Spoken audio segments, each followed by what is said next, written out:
Bonjour tout le monde, bienvenue à cette conférence plénière donc avec les panélistes ici sur le sujet l'architecture, l'ingénierie et la construction à l'ère du numérique.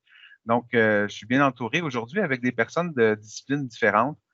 Donc, on a avec nous aujourd'hui Alexandre Boucher de chez JCB. Donc, je te laisse te présenter, Alexandre. Bonjour tout le monde, Alexandre Boucher de JCB Construction Canada. Je suis directeur construction et associé dans la compagnie, donc je m'occupe beaucoup des opérations et donc du fait même de l'implantation du BIM d'entreprise. Bonjour. Merci. Merci beaucoup, Alex. Jean-François? Oui, bonjour à tous. Donc, Jean-François Lefebvre, gestionnaire BIM chez Evoque Architecture. Donc, je m'occupe de effectivement toute l'implantation du BIM, tous les paramètres du BIM, les standards et tout. Et ça pour plusieurs firmes, mais surtout pour l'architecture ici. Merci, Jean-François. Puis finalement, Geoffroy? Bonjour, je m'appelle Geoffroy Saint-Laurent. Je suis directeur des technologies de l'information chez Cadruman. Nous travaillons essentiellement avec justement des architectes et d'autres professionnels de la construction. Alors, je ne m'occupe pas du BIM, mais on aide les gestionnaires BIM, les architectes, à utiliser les technologies liées à l'architecture. Super, bien, merci beaucoup, vous trois, de vous être joints à l'événement aujourd'hui. Partagez votre expérience. En fait, c'est le but aujourd'hui de montrer un peu comment vous avez passé à travers ce virage numérique-là, comment vous pouvez faire bénéficier aussi ceux qui écoutent. Donc, je vais vous poser une première question, en fait. Si on passe au niveau du changement technologique. Donc, c'est sûr que quand on fait un virage, c'est de le faire pour le mieux. Comment vous avez apporté, qu'avez-vous apporté comme changement au niveau technologique de votre côté? Donc, vous aviez une situation avant, à un moment donné, un virage. Qu'est-ce que vous avez apporté comme changement? Le télétravail, d'abord et avant tout, je pense que tout le monde est d'accord. On parle de virage technologique. Le télétravail était déjà amorcé avant la pandémie, le confinement forcé. Donc, les liens Internet ont été renforcés. Les outils pour permettre aux usagers de se brancher sur le réseau local ont été soit améliorés ou de nouveaux outils ont été ajoutés. Tels que Splashtop, par exemple, pour se brancher sur un PC. Et puis, bien évidemment, il y avait déjà le cloud qui existait, ce qui n'a pas nui. Au contraire, ça a plutôt aidé. Donc, les projets qui étaient sur des plateformes telles que BIM 360, ce fut plus simple. Et puis, je pense que ça résume un peu le premier pas vers le virage technologique que nous, on a fait à ce moment-là. C'est bon, merci. Quelqu'un d'autre? Oui. Vas-y, Jean-François. OK.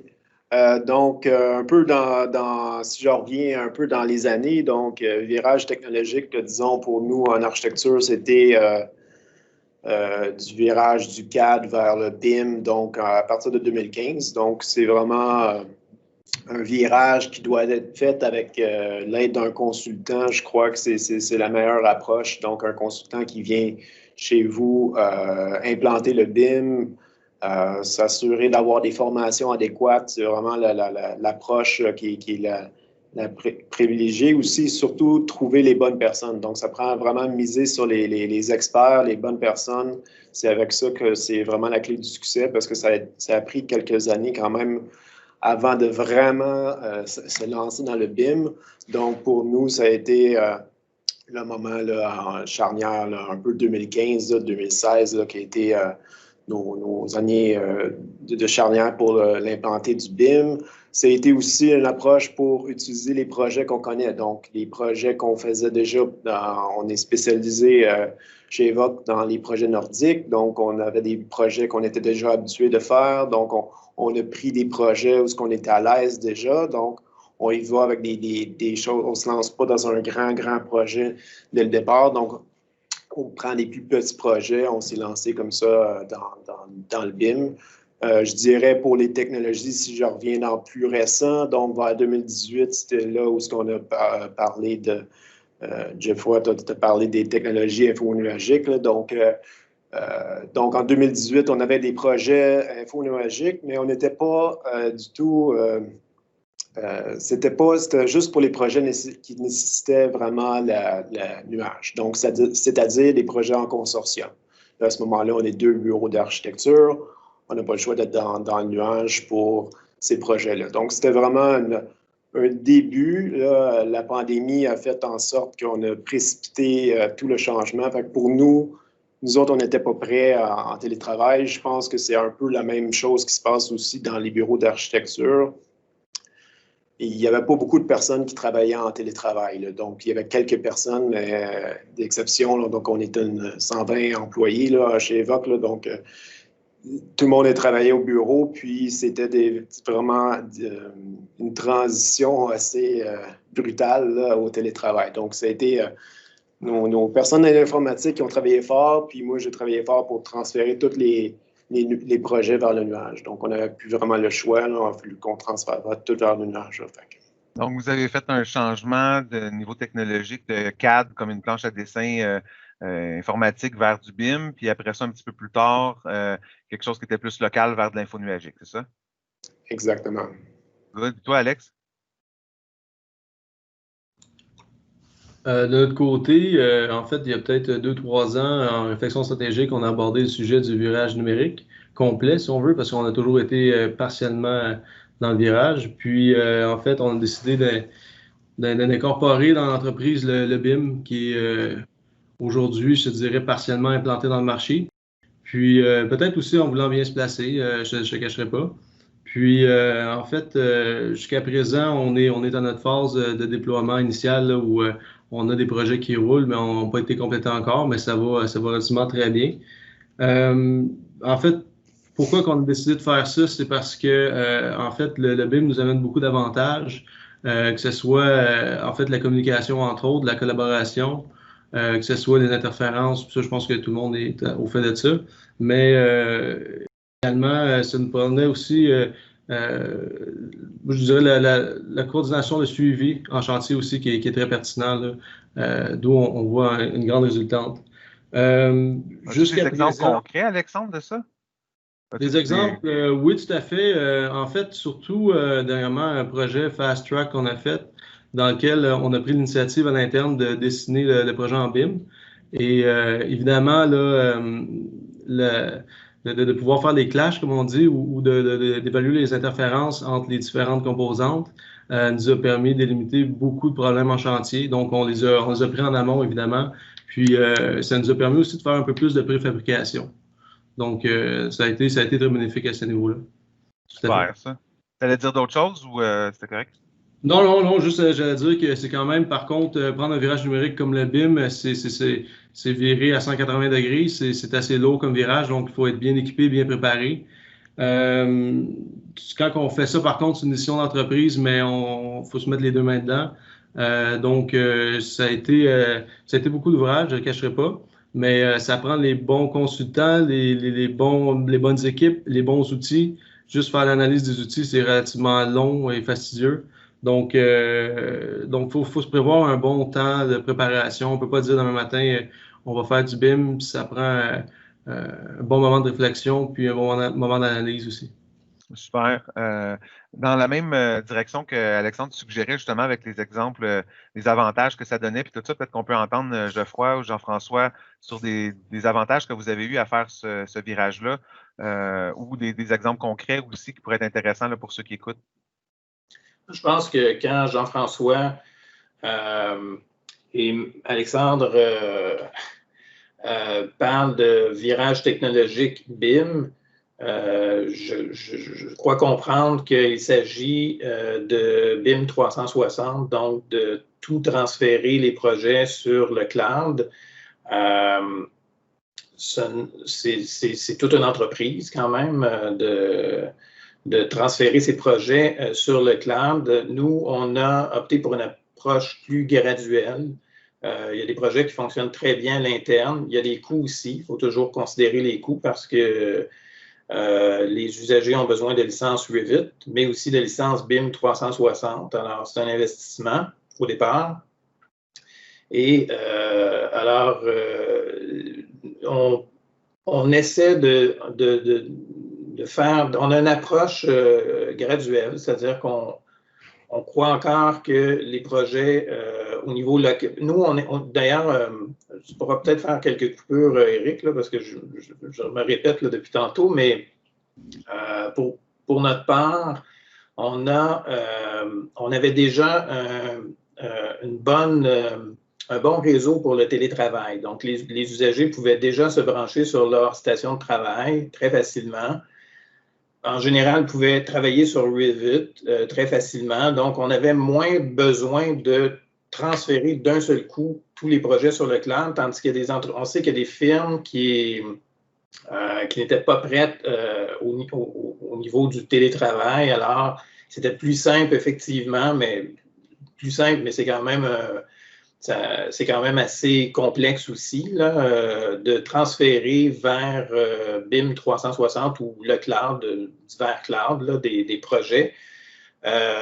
C'est tout, je pense que le changement technologique, ça représente surtout une réorganisation de l'accès à l'information. Alors, il faut, ça s'articule par diverses façons de mener des projets, dont BIM 360. Il y a encore Aconex, Procore, il y a toutes sortes de plateformes qui sont utilisées également.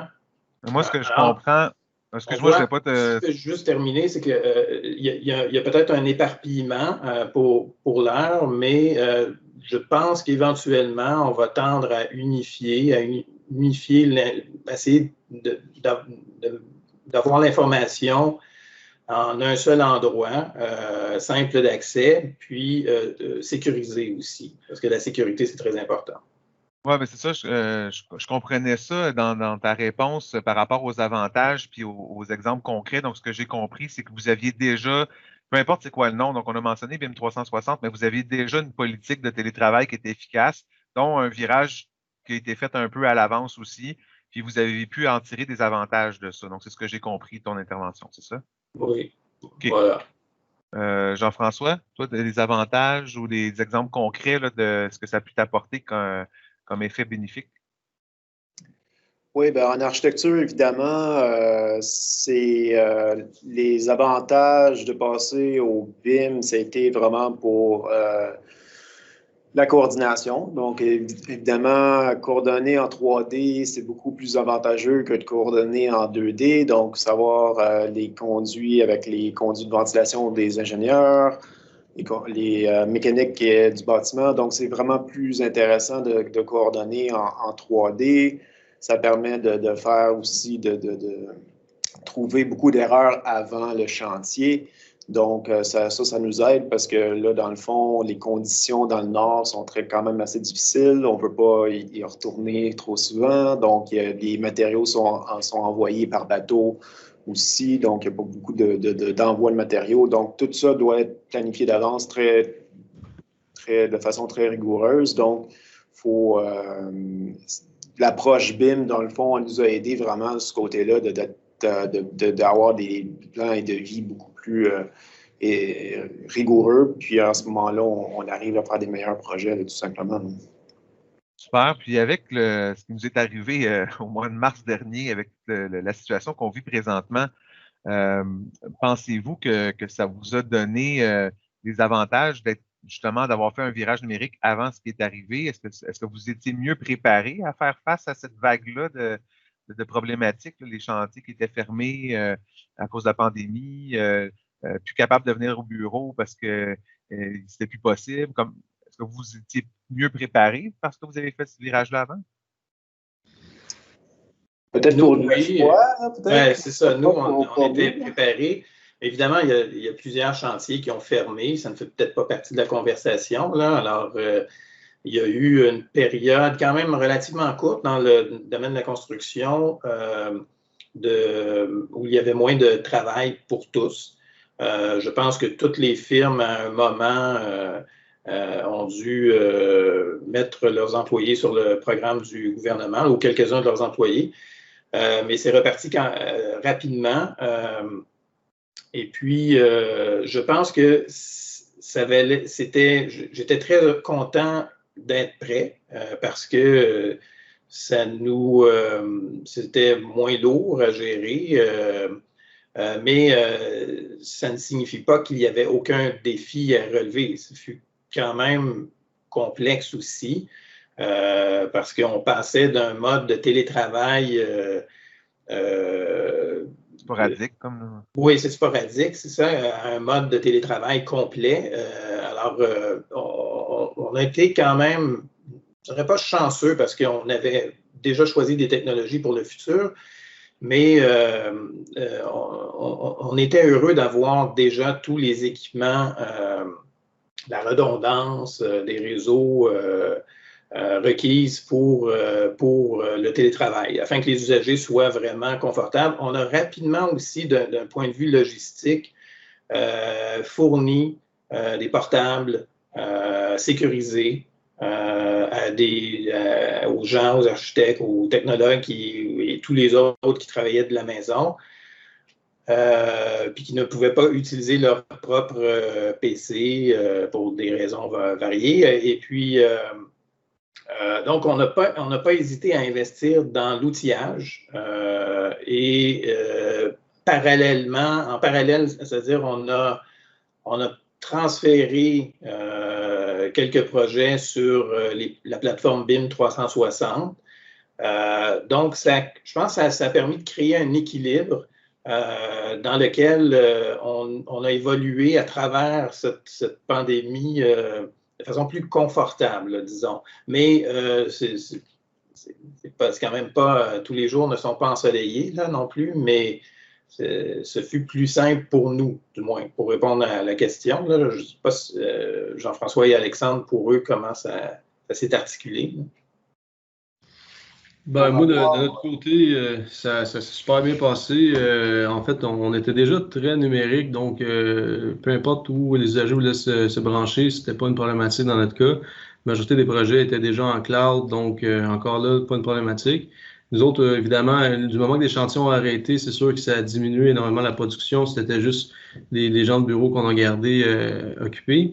D'où là où on est obligé de travailler un peu plus sur des outils de collaboration internes, comme on a présentement, là, que ce soit peu importe Teams, Zoom, Rag, peu importe les outils de collaboration. C'est là qu'on a été obligé de développer une petite expertise et faire affaire avec des consultants pour des formations. Mais au-delà de ça, ça s'est très bien passé. Le plus gros avantage, en fait, des outils cloud lors de cette pandémie-là, évidemment, nous, on est contraints à compiler beaucoup d'informations, que ce soit pour les rapports CNSST, pour peu importe, là, il y en a une tonne. Et évidemment, lorsqu'il est arrivé le COVID, ben, ça nous engendrait encore plus de registres à faire. Les outils nous permettaient de les faire plus rapidement, de les faire sur des tablettes qu'on pouvait utiliser avec des façons un petit peu plus sanitaires que du papier puis se passer des crayons. Donc ça a pu nous aider un peu. Mais au-delà de ça, l'impact n'a pas été significatif. Oui, bien, moi, comme j'ai déjà un peu mentionné, c'est ça, la transition, nous autres, était un peu par surprise là, parce qu'on avait quelques employés qui étaient en télétravail. Donc, le transfert, dans le fond, a été fait. La plupart, on a eu soit qu'on apportait notre ordinateur du bureau, puis certaines autres personnes ont eu des portables. Donc, c'était toute une gestion informatique à ce moment-là pour le matériel informatique. Pour ce qui est des outils, oui, c'était une bonne chose qu'on était déjà préparé en 2018 avec des projets cloud. Parce que s'il aurait fallu qu'on apprenne ça en 2019, là, ou en fait en mars, là, ça aurait été un peu plus difficile. Donc, la transition était un peu plus facile, étant donné qu'on l'avait amorcé déjà en 2018. Donc, c'est juste une question d'appeler GreyTech, dire on a besoin de plus que le double de nos licences et dans le fond, on augmente nos licences, puis on a pu passer beaucoup de projets au nuage. Il y a quand même certains projets en patrimoine qui ont resté sur notre serveur, étant donné que c'est des projets qui étaient déjà entamés depuis longtemps. Ça aurait été trop un grand changement pour d'infrastructure, de maquette centrale et tout, pour un projet qui est déjà à 99%. Donc, c'est des choses comme ça. Puis j'aborderais aussi, en fait, j'ajouterais à ce que Alexandre vient de dire, c'est que les outils de collaboration, c'est très important dans le fond, parce que là, ça a fait un choc, parce que en architecture, je veux dire, on travaille en équipe, on parle à nos collègues, donc on échange de façon quotidienne, de façon vraiment en équipe. Donc, c'est des petites équipes par projet. Donc, on a vraiment besoin de communiquer. Donc, on se retrouve chacun chez soi tout seul. Donc, c'est des outils de collaboration qui sont vraiment importants. Donc, dans le fond, c'est une bonne chose dans certains cas depuis la pandémie, parce que dans le fond, ça force un peu les outils qu'au début, on n'utilisait que peu. Donc, les outils de commentaires sur la plateforme de BIM 360. Il y a des outils, plein d'outils dans BIM 360. Là, fait qu'on a parlé de l'hébergement. Il y a l'hébergement, oui, de maquettes, mais il y a l'hébergement de documents.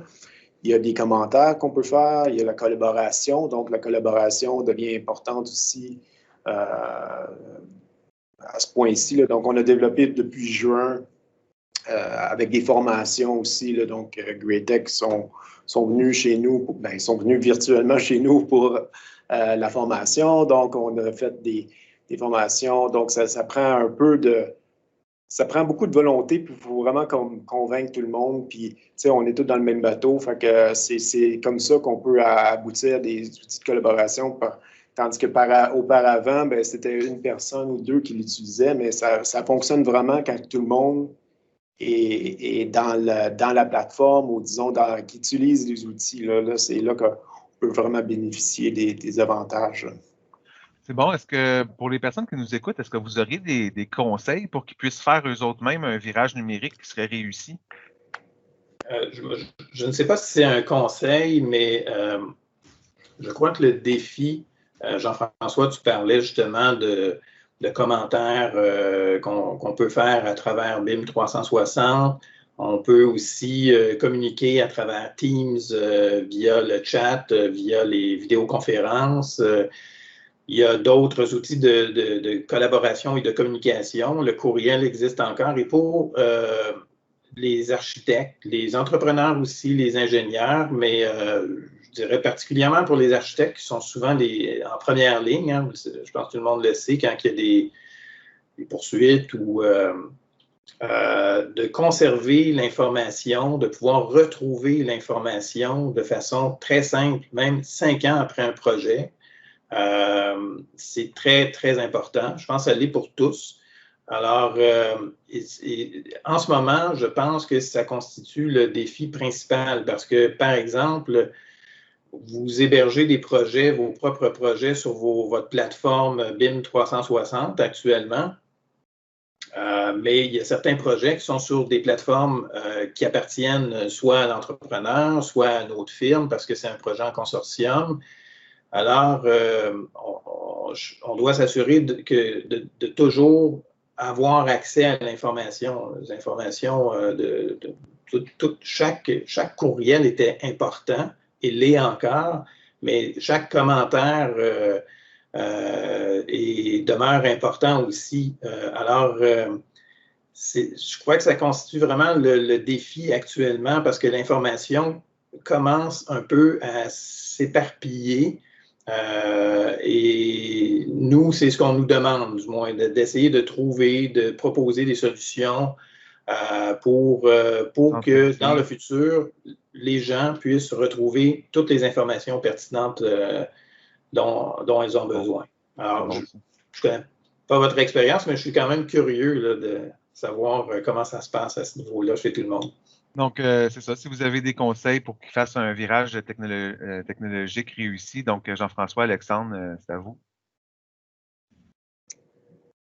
Donc, oui, les conseils, c'est vraiment, de notre côté, c'est vraiment la clé, là, je dirais, je l'ai déjà dit, mais trouver des experts dans votre firme, c'est vraiment une clé. Si vous n'avez pas passé par la formation, il y a plein de formations qui sont disponibles, des consultants qui en font. Donc, une fois que vous avez vos experts, c'est vraiment de se lancer. Je l'ai déjà mentionné, mais un truc, c'est vraiment aussi de commencer par les projets ou le type d'approche qu'on est déjà habitué de faire. Donc, vous vous lancez sur quelque chose que vous connaissez déjà. Puis c'est de prendre ça aussi petit à petit. Il ne faut pas y aller non plus vouloir tout faire du jour au lendemain. Il faut se lancer. Je veux dire, nos projets qu'on reçoit là, sont de plus en plus demandent du BIM. Donc, les clients commencent à vraiment comprendre ça. Il y a même des spécifications pour dire, OK, ça prend des plateformes de collaboration, ça prend... Donc, les clients, de plus en plus, demandent que les projets soient bien cordés, dans le fond, qu'ils soient bien coordonnés, qu'ils soient... Donc, qu'on utilise les outils. Donc, il faut vraiment en profiter, puis il faut vraiment commencer par se lancer, là. Si je puis me permettre, c'est pas tout à fait un conseil que j'ai donné auparavant, mais un conseil que je pense que je pourrais donner, ou en tout cas une suggestion que je peux faire, serait de toujours garder à l'esprit que le cloud, c'est un réseau local, mais qui n'est plus dans vos locaux. Donc, au niveau de la sécurité des données, je crois que ça demeure important de prendre conscience que si tous les usagers ont un accès complet au projet, qui peuvent même supprimer des projets par mégarde, ça peut devenir risqué. Donc, le niveau de la hiérarchie des permissions, des décisions qui sont prises dans les systèmes cloud, je pense que c'est important de faire le bon choix des gens qui sont de vrais gestionnaires expérimentés en général pour gérer le plus haut niveau des plateformes. Alors, c'est la suggestion que j'aurais à faire. Merci, Geoffroy. Alex, tu avais quelque chose à dire pour les conseils? Oui, tout à fait. Ben, moi, je peux faire peut-être un conseil concernant l'implantation BIM parce que j'ai tendance à croire que le virage numérique, on l'avait pris déjà depuis un bon moment, mais on est en plein dans notre implantation BIM. Ben, en fait, j'aurais deux conseils, ou trois plutôt. Le premier, c'est si vous voulez que ça fonctionne bien, ben, de vous créer votre propre projet pilote. Des projets BIM, en ce moment sur le marché, c'est pas ça qui pleut non plus. Donc, de prendre un projet standard, de le transformer en vous autres en BIM, d'investir un peu d'argent pour le faire. Puis, c'est là qu'on apprend le plus vite. On essaie, nous autres, justement, de prendre un projet BIM qui a finalement été retardé. Puis, finalement, pour initier le virage, on est obligé d'en créer un nous autres mêmes. Donc, initier la chose plus facilement comme ça. L'autre point, ce serait évidemment qu'il faut que la direction soit très bien impliquée dans la mise en place de ce virage-là ou de l'implantation, parce que c'est très lourd. C'est pas le genre de projet qu'on peut se dire, bon, ben c'est parfait, on donne ça à l'interne, puis on s'en parle dans 6-8 mois, ça va être réglé. Ça prend, on sait pas souvent sur quel pied danser. Ça prend beaucoup d'implication, ça touche à toutes nos opérations. Donc, il y a beaucoup de travail à mettre là-dedans. Et en troisième lieu, évidemment, ben c'est sûr que de prendre son temps, mais aussi d'être bien chapeauté. Il y a beaucoup de décisions à prendre, c'est des coûts. Aussi, il ne faut pas oublier, c'est des équipes qu'on forme à l'interne. Donc, au total, je ne veux même pas savoir combien qu'on a dépensé. Non, je le sais, mais c'est quand même beaucoup. Mais je peux dire que jusqu'à date, ça vaut la peine sur tous les égards. Sauf que il faut être conscient de ça et il faut être prêt à le faire. Sinon, si on veut essayer d'implanter le BIM à bas coût, ben, je pense que d'après moi, ça va être un échec. Merci beaucoup, Alex. Merci, Geoffroy. Merci, Jean-François. Ça passe vite, comme je vous ai dit un peu au début. On a déjà fait une demi-heure. Donc, quand c'est un sujet qu'on aime bien, le temps passe vite. Je ne sais pas si vous avez une dernière petite phrase à dire à ceux qui nous écoutent. Puis après ça, on va pouvoir les rejoindre là, dans la salle pour ceux qui voudront discuter avec nous, nous poser des questions directement. Donc, je vous laisse la parole pour une dernière fois. Moi, la seule chose que je pourrais dire, peut-être à mes confrères entrepreneurs, c'est que en fait, c'est pas une course à savoir qui est le premier qui l'a implanté. Je pense on a beaucoup d'avantages à ce que tout le monde l'utilise et que ça va après ça se répertorier sur des sous-traitants. Plus il y a de sous-traitants qui vont être en mesure d'utiliser les plateformes, plus ça va être bénéfique pour tous, plus il y a d'entrepreneurs aussi. Et d'avoir une façon uniforme de travailler aussi pour nous aider. Là, je sais qu'aujourd'hui, c'est un peu chaotique, là, mais juste de dire que, en fait, j'invite tout le monde à le plus vite possible à embarquer là-dedans et que c'est pas une compétition, mais plutôt, s'il y en a qui ont des questions, on est très ouvert à ça, autant qu'on s'est fait aider par d'autres entrepreneurs également. Puis, c'était une très belle collaboration de tous. Quelqu'un d'autre? Bon week-end. Good. Super. Jean-François? Oui, ben c'est ça. Il faut juste, je pense que j'aborderai dans le même sens que Alexandre. Donc, c'est de se lancer. Je pense que les innovations technologiques, il va toujours en avoir, puis il faut juste se lancer. Utiliser les projets pilotes, c'est une bonne approche, effectivement. Et de vraiment promouvoir les technologies dans l'industrie va juste tout nous aider là, au Québec, là, dans le fond. Là.